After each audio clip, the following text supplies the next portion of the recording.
Harihi Om. Shri Gurubhyo Namaha. These slokas are recorded by separating the stanza word by word for easy learning. Please share your feedback in the comment. Kindly subscribe and share to others. Om Namo Bhagavate Vasudevaya. Om Namo Narayanaya. Dasakam 70 narrates about some amazing events from Lord Krishna's Leela, saving Sudarshana. While visiting Ambika forest, Krishna's father Nanda is caught by a huge snake. Krishna comes to help and touches the snake. The snake turns back into a divine being named Sudarshana, who was cursed. Krishna's touch frees him from the curse, defeating Shankachuda. Shankachuda, a servant of Lord Kubera, tries to take away the gopis. Krishna stops him, defeats him, and takes a precious gem from him, killing Arishta.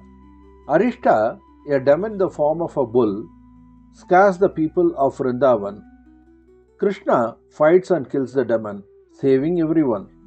This Dasakam shows how Krishna always protects his devotees and destroys evil. தசகம் 70 ஸ்ரீ கிருஷ்ணரின் லீலைகளில் சில முக்கியமான நிகழ்வுகளை இந்த தசகம் எடுத்துரைக்கிறது. சுதர்சனன் சாப விமோசனம். அம்பிகாவனத்தில் நந்தகோபர் ஒரு பாம்பால் பிடிக்கப்படுகிறார். கிருஷ்ணர் வந்து பாம்பை காலால் தொடுகிறார். அந்த பாம்பு சாபம் பெற்ற சுதர்சனன் என்பதும் கிருஷ்ணரால் சாபம் நீங்கியதும் தெரிகிறது. சங்கச்சூடன் வதம். குபேரனின் சேவகரான சங்கச்சூடன் கோபிகைகளை கடிக்க முயல்கிறான். கிருஷ்ணர் அவனை தோற்கடித்து ஒரு விலைமதிப்புள்ள ரத்தினத்தையும் பெறுகிறார். அரிஷ்டனின் வதம். காளை வடிவா அரக்கன் அரிஷ்டன் இடையர்களை பயமுறுத்துகிறான். கிருஷ்ணர் அவனை அழித்து அவருடைய இடையர்கள் அனைவரையும் காப்பாற்றுகிறார். இவ்வாறு இந்த தசகம் பக்தர்களை பாதுகாக்கும் மற்றும் தர்மத்தை நிலைநிறுத்தும் கிருஷ்ணரின் தெய்வீக செயல்களை എടുത്തുரைக்கிறது. ദശകം 70 ശ്രീകൃഷ്ണന്റെ ചില പ്രധാന സംഭവങ്ങളെക്കുറിച്ചാണ് പറയുന്നത്. സുദർശനന്റെ മോചനം. അംബികാവനത്തിൽ കൃഷ്ണന്റെ അച്ഛനായ നന്ദനെ ഒരു വലിയ പാമ്പ് പിടികൂടുന്നു. കൃഷ്ണൻ വന്ന് പാമ്പിനെ സ്പർശിക്കുന്നു.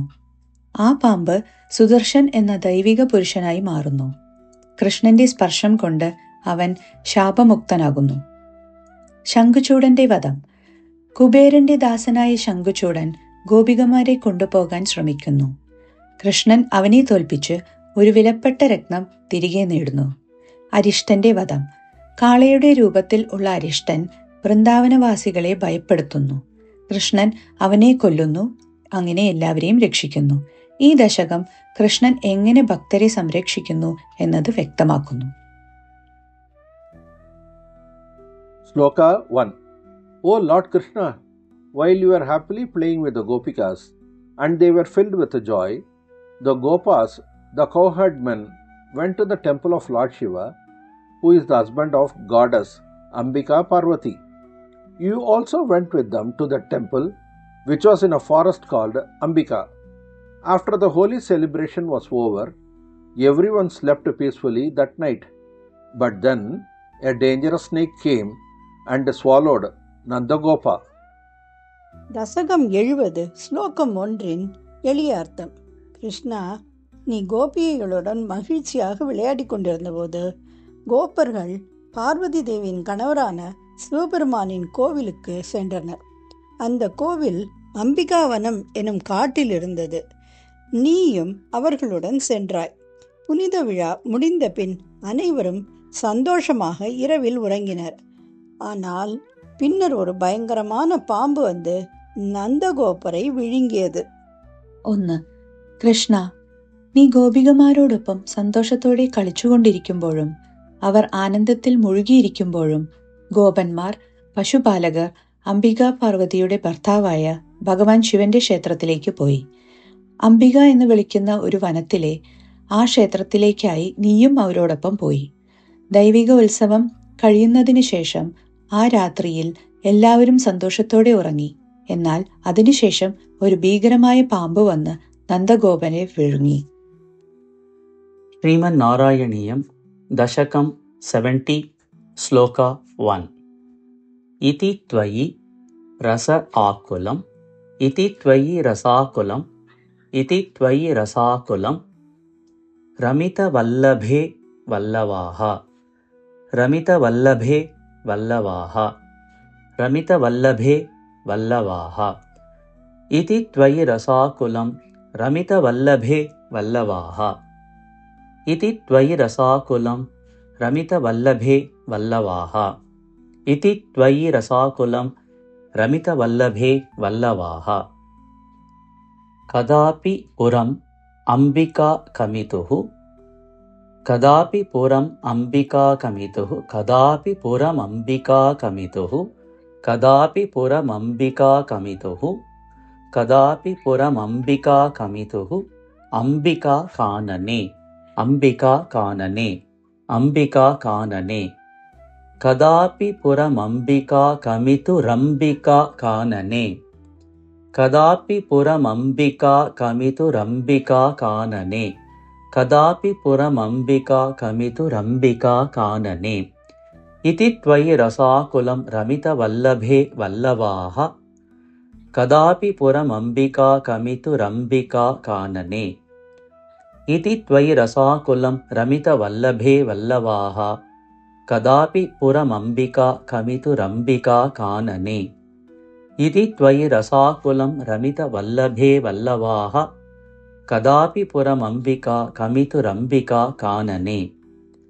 സമേത്യ ഭവതാ സമം സമേത്യ ഭവതാ സമം സമേത്യ ഭവതാ സമം നിശി നിഷേവ്യ ദിവ്യ ഉത്സവം നിശി നിഷേവ്യ ദിവ്യോത്സവം നിശി നിഷേവ്യ ദിവ്യോത്സവം നിശി നിഷേവ്യ ദിവ്യോത്സവം സമേത്യ ഭവതാ സമം നിശി നിഷേവ്യ ദിവ്യോത്സവം സമേത്യ ഭവതാ സമം നിശി നിഷേവ്യ ദിവ്യോത്സവം സമേത്യ ഭവതാ സമം നിശി നിഷേവ്യ ദിവ്യോത്സവം.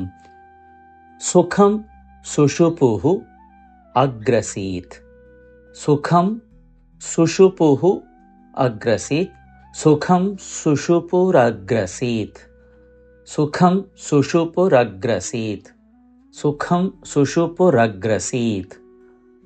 വ്രജപം ഉഗ്രനാഗഃ തദാ വ്രജപം ഉഗ്രനാഗഃ തദാ വ്രജപമുഗ്രനാഗസ്തദാ വ്രജപമുഗ്രനാഗസ്തദാ വ്രജപമുഗ്രനാഗസ്തദാ. സുഖം സുഷുപുരഗ്രസീത് വ്രജപമുഗ്രനാഗസ്തദാ സുഖം സുഷുപുരഗ്രസീത് വ്രജപമുഗ്രനാഗസ്തദാ സുഖം സുഷുപുരഗ്രസീത് വ്രജപമുഗ്രനാഗസ്തദാ.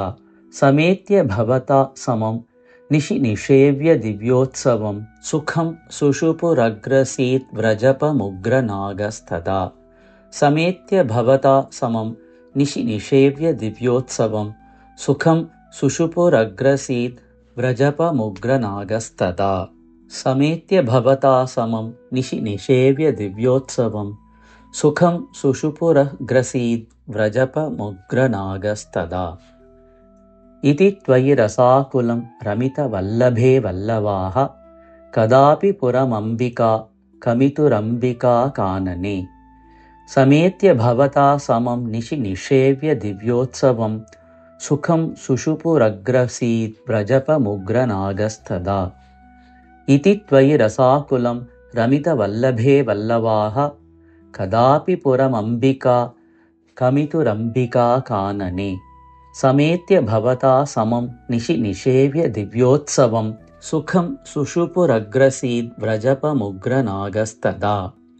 ഇതി ത്വയി രസാകുലം രമിതവല്ലഭേ വല്ലവാഹ കദാപി പുരമംബികാ കമിതുരംബികാ കാനനെ സമേത്യ ഭവതാ സമം നിശി നിഷേവ്യ ദിവ്യോത്സവം സുഖം സുഷുപുരഗ്രസീത് വ്രജപമുഗ്രനാഗസ്തദാ. इति त्वयि रसाकुलं रमितवल्लभे वल्लवाः कदापि पुरमम्बिका कमितुरम्बिका कानने समेत्य भवता समं निशि निषेव्य दिव्योत्सवम् सुखं सुषुपुरग्रसीत् व्रजपमुग्रनागस्तदा इति त्वयि रसाकुलं रमितवल्लभे वल्लवाः कदापि पुरमम्बिका कमितुरम्बिका कानने समेत्य भवता समं निशि निषेव्य दिव्योत्सवम् सुखं सुषुपुरग्रसीत् व्रजपमुग्रनागस्तदा इति त्वयि रसाकुलं रमितवल्लभे वल्लवाः कदापि पुरमम्बिका कमितुरम्बिका कानने समेत्य भवता समं निशि निषेव्य दिव्योत्सवम् सुखं सुषुपुरग्रसीत् व्रजपमुग्रनागस्तदा।